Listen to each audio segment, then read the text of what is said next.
যদি প্রয়াত আইয়ুব বাচ্চুর কথা বললে সেটা অবশ্যই একটা ভিন্ন মাত্রা অ্যাড করবে আমার অভিজ্ঞতার ঝুলিতে।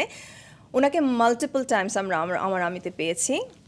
একটা সময় ওনার খুব খানিকটা বলবো ভালনারেবল একটা সময়, যখন উনি ওনার বাবাকে হারিয়েছেন, ওই সময়টা ওনাকে নিয়ে এসেছিলাম। সাজ্জাদ ভাইয়ের খুব কাছের মানুষ ছিলেন শ্রদ্ধেয় প্রয়াত আইয়ুব বাচ্চু, যেহেতু ওনার বেশ কয়েকটি গানের লিরিক্স উনি লিখেছেন। তো খুব সফট স্পোকেন, খুব কোনো স্ক্রিপ্ট ছাড়াই এগিয়েছিলাম খানিকটা ওখানে, কারণ উনি ওনার অনুভূতিগুলো ব্যক্ত করছিলেন। এবং আজকে যখন ওনার কথা চলে এসেছে, আমি খুব সম্প্রতি আমার বাবাকে হারিয়েছি।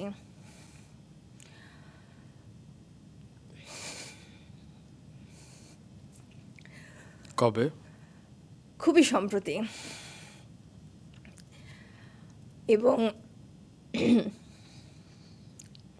আমি আসলে বিষয়টা জানতাম না, সো সরি। একদমই তিনি যেখানে আছেন অবশ্যই ভালো আছেন। Thank you. আব্বা বা আমাদের বাবা একটা বিশাল জায়গা জুড়ে থাকেন আমাদের। তো বাইরে থাকার এই একটা নেগেটিভ সাইড, যে আমরা চাইলেই সাথে সাথে আসতে পারি না।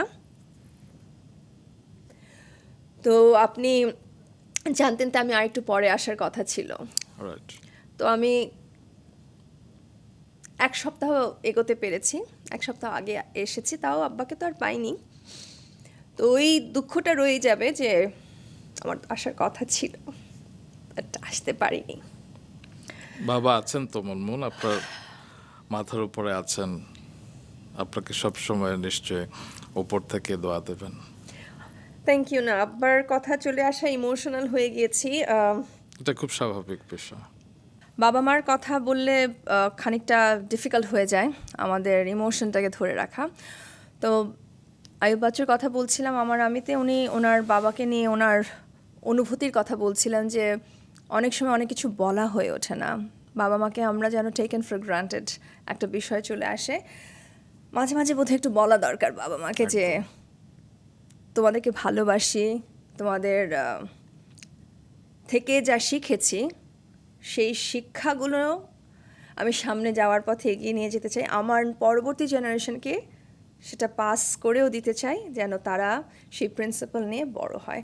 তো বাচ্চু ভাইয়ের কথাগুলো থেকে অনেক কিছু শিক্ষণীয় ছিল যারা দেখেছেন। এবং ওনাকে তো আমরা গানের মানুষ হিসেবে জানি, এবং স্বাভাবিকভাবে গানের মানুষগুলো অনেক বেশি আবেগ ওনাদের অনেক গভীর। তো কথা বলতে বলতে আমিও ইমোশনাল হয়ে গিয়েছিলাম সেই শোতে।